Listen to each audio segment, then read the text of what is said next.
Welcome to Conversational Pace. I am your host, Brett Hornig, and this is my co-host, Ben Melanson. And Brett, what shoe do we have today? All right, so we have the Nike ZoomX Zegama, and we actually recorded this review as well back in October before the idea of this channel existed. But the one thing that we did know is that we wanted to make some shoe reviews. And now these shoe reviews have a home. So with that being said, let's get to the Nike Zegama trail shoe review.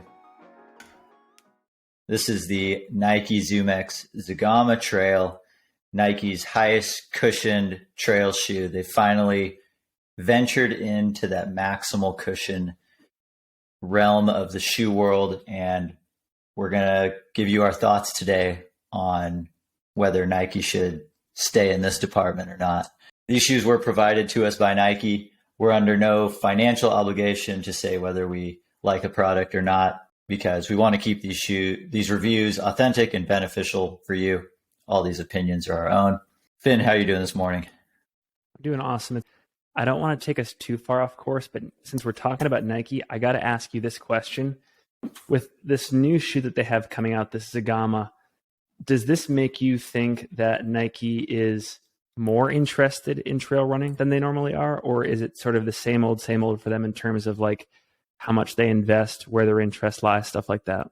You know, it feels like maybe a couple percent more of a bump in terms of their interest in trail, but it also does feel like a very natural progression to their trail line. Like, I don't think this is anything, crazy or revolutionary coming from Nike. Like it's a foam that they've had in their road shoes for years.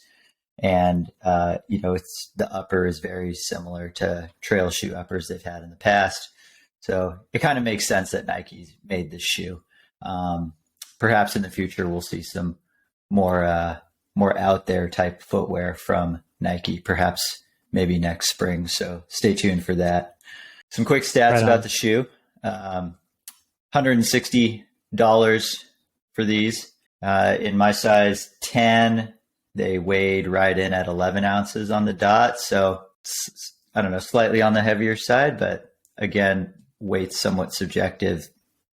They feel fine on my foot.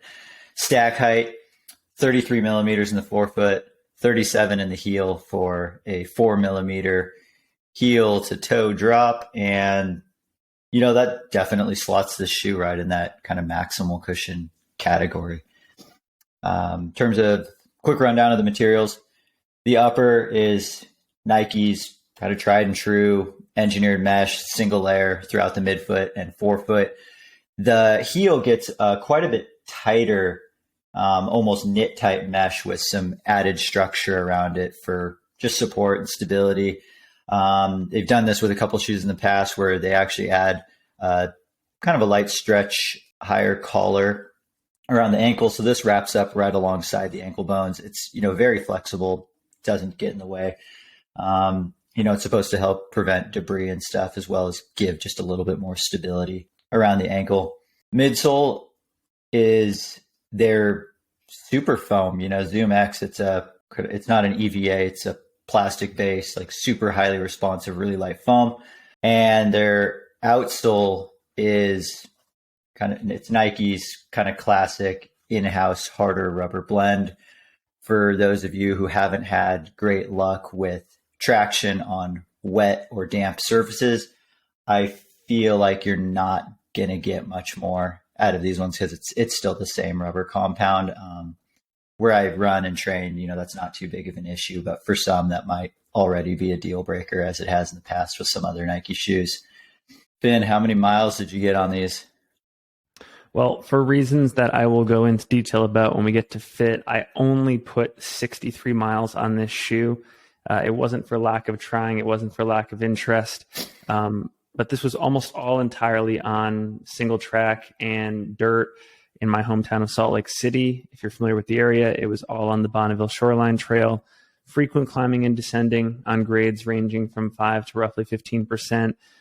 This was all run during the month of September, which is a great time of year in the Wasatch, but consequently, no inclement weather conditions. So I know that there are a lot of folks that subscribe to Nike's stable of shoes. They're up in the Pacific Northwest in rainy locations like Portland, Oregon, Seattle, Washington. I did not get to experience those traditional PNW rainy, wet, muddy conditions here in the high desert of Salt Lake City, Utah. So that was my experience. How about you? Yeah, all of the miles that I put on the shoe were, yeah, I think throughout, kind of the second half of September. And I didn't touch an ounce of moisture either. So it was all dry, loose, hard pack, single track, which, was great for the shoe being, such high cushion and having harder rubber blend, that actually, really helped the shoe shine in that regard. I wish I had been able to take it on some, wet, damp terrain to test out this new outsole from Nike where the lugs are a little bit, further apart, perhaps a little bit deeper than some of their shoes in the past. But that'll be something maybe we'll revisit throughout the winter. You said you had some fit issues with the shoe. Tell me more about that. I'll tell you about that in just a second, but one thing I'm curious about, you mentioned outsole there, and we saw this actually on the Brooks Caldera, where you see almost like this like bunching of material, like the splay of the outsole coming out here, like just below the top of the forefoot. What is that? And from your point of view, like what is the advantage of them building the outsole like that? So adding a little bit extra width, right where the ball of the foot's coming down, even if your foot is nowhere near this wide, creating some additional surface area is going to serve a couple different purposes. The first being it's going to enhance the stability of the shoe. So when your foot comes down, it's just going to be a little bit more planted. There's going to be less chance of your foot tipping off the side of the platform of the shoe.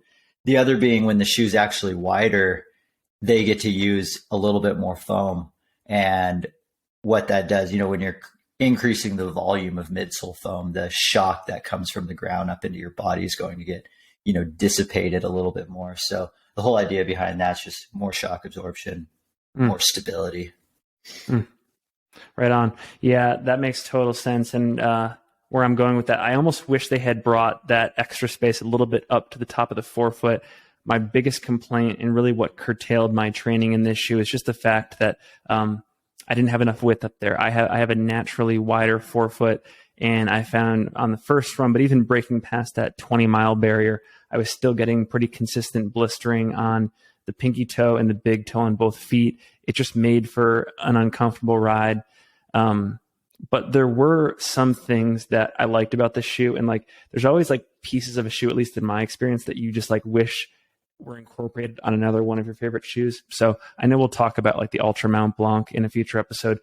I love this extra material that you mentioned on the heel cup. And like you said, it prevents debris. It acts almost like a miniature gaiter, like the exact amount of gaiter that I want attached to a shoe. I really liked that experience. I mentioned the Mount Blanc because in that episode, I'll talk about the issues I have with their heel cup. I almost wish like this material had been added to the Mount Blanc, and maybe in a future edition it will. But I really liked that. Super comfortable, snug fit. Love the tongue, love the lacing structure, really snug fit resting on top of the foot. But that was about the extent of it for me. I know that you'll have a lot more to say about what you liked, but I think as you know, as a lot of runners know out there, there are entire brands and generations of shoes that just like leave people like me out of the market. I've never been able to fit into a lot of Salomon shoes. That is changing. And then the same thing with Nike. There are just brands that seemingly don't work for my foot. This is an impressive shoe, but I struggled with it for that reason. Yeah, and for kind of all those reasons, this has been one of the best fitting shoes for me this year because it is kind of your classic Nike trail fit. If you've worn any of the previous versions of the Wild Horse or the Kiger or even the Pegasus Trail, this fit is very in line with that. So, it is probably, it's probably like a kind of medium width shoe, but it's pretty low volume. So, there's not a lot of space in the upper between, the bottom of the shoe and the top. So, your toes don't have a ton of wiggle room. And if that's something that you seek out in a shoe, you're not really going to find it here. I could tell immediately that when I put the shoe on for the very first time, and like I had what is probably a proper amount of room for most other people and other shoes. I was like, oh, this is going to be great for me. And if you do have a slightly wider foot or even standard width foot, this is going to be on the snug side. What you do gain with that though is extra control over the shoe. If it's snugger and tighter, you're going to be able to control that shoe over more technical terrain. Of course, that always comes to the extent of it being too tight and then running into blister or fit problems. Lengthwise, it's pretty true to size, maybe if anything, a tad short. But that could also just be volume related because the toe box does taper down quite a bit. I would echo that. Yeah. So that might be a reason for going a half size up, but going up a half size doesn't always just solve the volume issue. Like, Finn, if you had gone a half size up, do you think that would have fixed anything, or would the shoe just been too long at that point? No, that's a great question. I mean, that actually, like, especially as we have opportunities in the future to review more Nike shoes, I actually think I might make, like when I might make that decision. I might go a half size up. That makes total sense to me. Totally. But yeah, in terms of like the feel underfoot, there's no way that what the foam that we see is the ZoomX, because true like ZoomX foam that comes from the Nike Alpha Fly and the Vaporfly, their marathon super shoes, has a completely different feel than this Zegama. So I have a feeling that, if someone were to cut the shoe open, it would look a lot like their higher cushion road trainer, the Vomero, which has a core of ZoomX foam surrounded by a casing of firmer foam. And I actually really like how that feels for a shoe like this. If it was just 100% ZoomX, it would be way too bouncy and we'd be breaking ankles left and right all over the trail.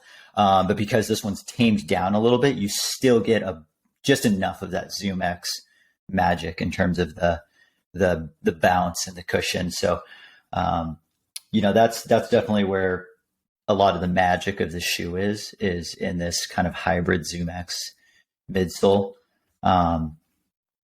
And that is one of the reasons why I kept pulling it for a lot of my longer runs.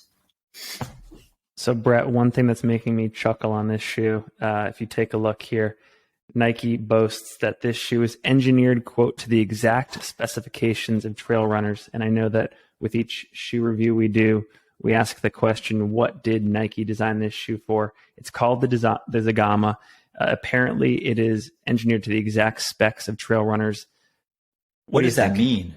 What does the exact specs of trail runners mean? There are so many specs of trail runners. I don't think you could be exact for everything. And I think it might be engineered to the exact specifications of some trail runner. Totally. What I'm curious about is if Zegama is a very highly technical trail marathon over in Spain with about 9,000 feet of climbing and descending. I don't know if this is really the shoe I would be pulling for that race. I mean, if I was running for Nike, I think this is their best option because I've never been able to get the Wild Horse in recent iterations to cooperate with my foot. So this would be the one I would choose. But for how technical it sounds like that race is, I think I would want something a little bit lower to the ground, actually.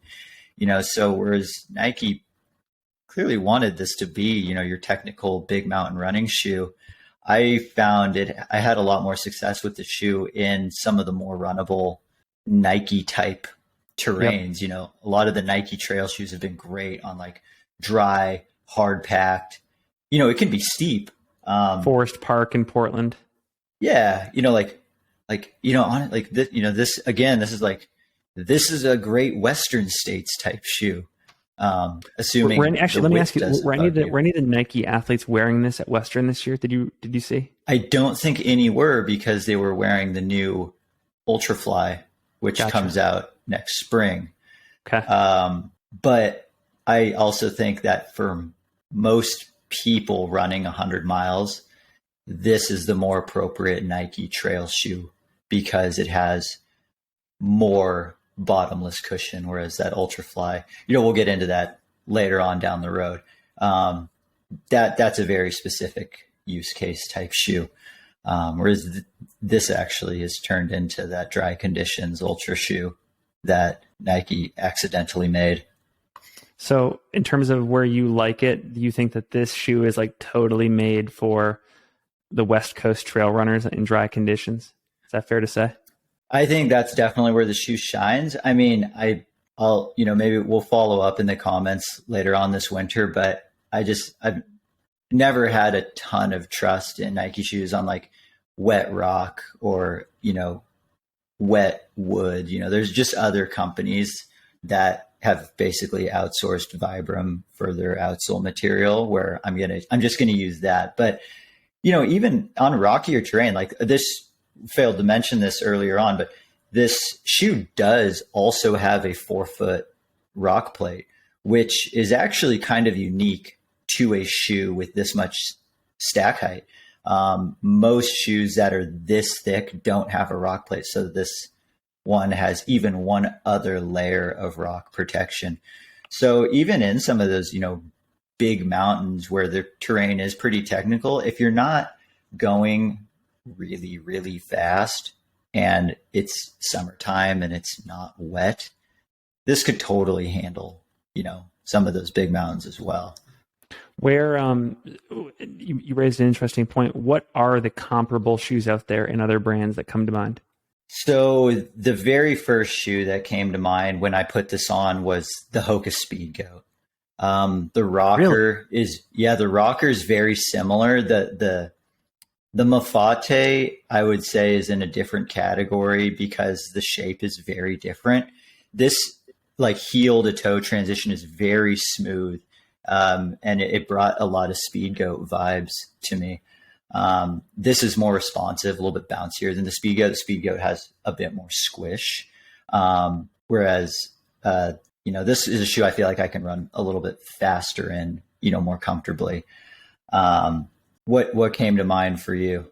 Well, I would say the same. Although it's funny because I've never been able to fit into a proper Speed Goat either. But you mentioned the Mafate in the Hoka line, and I think you were telling me offline that you don't think even with this shoe that Nike's cracked the code for technical terrain. So if I am a Nike fan and this isn't necessarily the best choice for like races like Speed Goat and maybe even Zegama, which is ironic because the shoe is called Zegama, where would you point Nike fans to?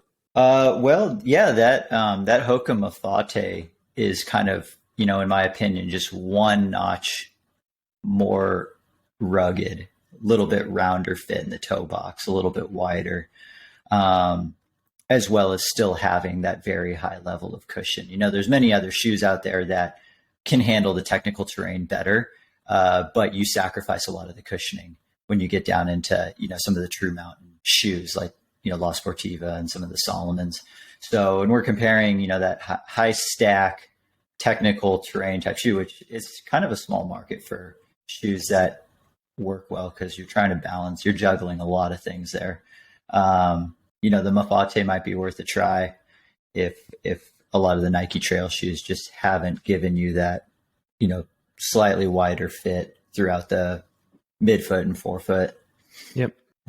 In terms of value for the shoe, so, for $160, I think you actually do get quite a bit of shoe. And for the most part, Nike has always been pretty good with the value and the pricing of their shoes. They've always actually, shy of their Vaporfly and their Alpha Fly, which are $250, $275. Most of Nike's trainers and trail shoes have actually undercut kind of the average price by just a bit. So to be getting like a full length ZoomX midsole, rock plate, kind of, Nike's, I've always had zero issues with their durability or the quality of their materials. After putting in nearly 100 miles in the shoe, I've got almost no wear on the outsole. The outer heel lugs are starting to wear just a little bit, but, I can't really tell which part of the shoe I'm going to wear out first. I feel like it's probably going to be the midsole. I don't think the upper is I think the upper will look brand new by the time I retire the shoe, but I imagine I'd get at least, 400 quality miles out of it. And it's been a blast to run in just because of this kind of fun and exciting, new midsole foam that they've brought to the trail world. I forgot to mention the breathability of the upper two. That was definitely another pro for me. Like, especially compared to like the Caldera that we were looking at a couple episodes ago, like that was a clear benefit of the shoe as well. Yeah, definitely a little bit more open mesh upper. I feel like the days of, super breathable shoes have been gone for a while. Like I remember back in kind of the mid 2000s, there would be shoes, especially some Mizunos from like with such open mesh, your foot swings forward and it feels like the windows are down in your car. I just haven't felt that in a long time. And I'm waiting for the day when I get a shoe like that again. Well, we always do calls to action at the end of the episode. And I think Brett and I are always curious, like, where does this fit in your arsenal? What are the comparisons that come to mind in other shoe brands? Where are you using this?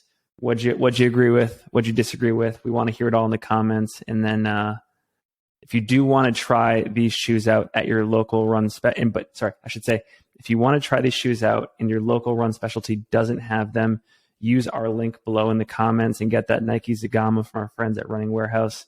We appreciate the support. Cheers.